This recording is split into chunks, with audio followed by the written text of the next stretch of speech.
Emotional self-sufficiency does not mean that you do not need anybody. It means that you stop abandoning yourself. Remember that you can always be soft and strong at the same time. Remember, you can always be independent and connected at the same time. You can always be self-reliant without turning your heart into a fortress where nobody can enter. Hi and welcome back to another episode of the Flight to Fulfillment podcast. I'm your host Ratika Seth, your life enhancement coach and the founder of the Freedom Divas Hub.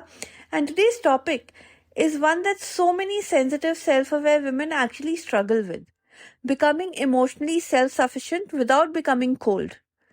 Because trust me, as women, life teaches us two extremes. Either we rely too heavily on somebody to feel emotionally safe, or we shut down completely to protect ourselves. Whereas we do not have to, choose the two extremes.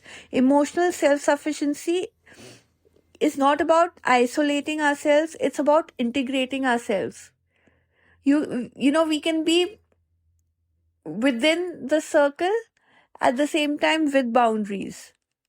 It's the art of being able to support ourselves without pushing away the people who love us. So let's today explore how we can do this with softness, strength, and emotional clarity. How we can become emotionally self-sufficient without closing off. So firstly, learn to regulate your emotions before you reach for reassurance. Because emotional self-sufficiency begins with a pause. You need to take a pause, really, before so if you've got a text, before you reply to the text, or before you vent out your emotions, or before you go into this tangent and you just spiral off, ask yourself, take a deep breath, pause for a few seconds and ask yourself, okay, what is it that I need right now? And it can be anything, it can be just taking a walk, or it can be a grounding practice, or you may just need a moment to yourself. Ask yourself, do you need that moment? And if you do, give it to yourself, because when you soothe yourself first, you don't depend on others. You simply share from a grounded place. Number 2, validate your own feelings before you seek any external validation. Trust me, validation begins internally within ourselves. You can hold yourself through your emotions.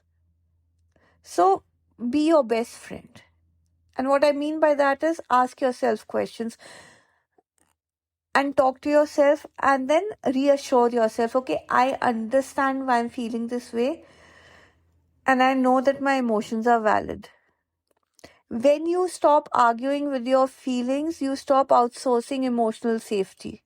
Self-validation keeps you soft and not cold because it grounds you in inner truth. Number 3, give without over-giving. Nobody is asking you to stop giving, to stop being who you are, this lovely giver. Give, but don't over-give.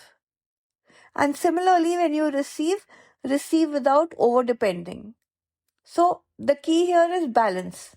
Balance is emotional maturity. Now, a self-sufficient woman will never overgive just to feel worthy, will not overfix just to feel needed, will not overdepend on anybody just to feel secure.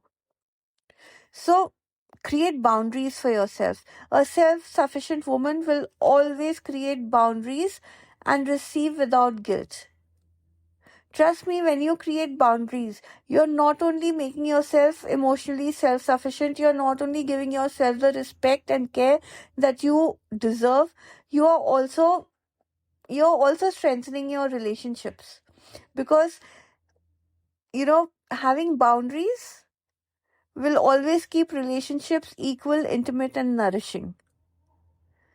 Number 4, build an internal safety so that you don't need any external permission. Like I said, be your own best friend. You don't need external validation. Validation starts from within. So you have to build this emotional safety within yourself. ask yourself daily, okay? Make this a habit. What makes me emotionally safe within myself? And these can be the smallest of things.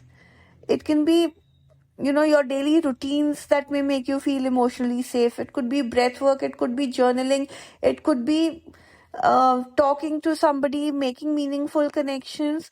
Or, as women, let me also tell you, like we always talk about retail therapy, a lot of women feel very emotionally safe because they know that they can buy whatever they want to today.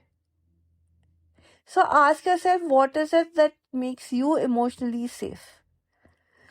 When safety comes from within, you will never have the need to cling on to something or shut down from something. It's, you're already feeling safe from within. You're already a very secure person, so you don't look for security outside. You open from a place of groundedness. Number 5, let people in from a position of strength and not fear. So you don't have to be in relationships out of fear. Oh, what will the society say? What will the world say? How will people react? No. You are choosing your relationships. You are letting people in from a position of strength. You do not have to choose between independence and intimacy. The strongest women, the most self-sufficient women are not women who are ice cold. No, they are warm, they have boundaries, they are open, but with discernment. They are available for everybody without abandoning themselves, because they've created, this boundary for themselves. Emotional self-sufficiency allows you to love freely and live freely at the same time, because you are not loving from emptiness, you are loving from overflow. So, my beautiful soul, emotional self-sufficiency is not about becoming distant. It's not about closing yourself. It's about becoming whole. It's not about shutting people out. It's not about shutting yourself out. It's about living with the people, yet being independent within yourself, being self-sufficient within yourself. When you learn to hold your own heart with compassion, clarity, confidence, you walk through life with a softness that is your biggest strength. And if you're ready to build that emotional power, self-trust, and inner freedom, come and join us in the Freedom Divas Hub, where women actually rise to their highest, clearest, and, most aligned selves emotionally. Until next time, this is me, Ratika Seth, your life enhancement coach, signing off for now. But if you enjoyed this episode, if you resonated with it, like, comment, and share this with somebody who needs to hear this today. And don't forget to subscribe to the Flight to Fulfillment podcast on either YouTube or Spotify or Apple or Substack, wherever you're more comfortable, so that you don't miss out on a single dose of inspiration and motivation coming your way. I'll see you in the next podcast. Till then, stay grounded, stay aligned, and keep flying towards your flight to fulfillment. Bye-bye.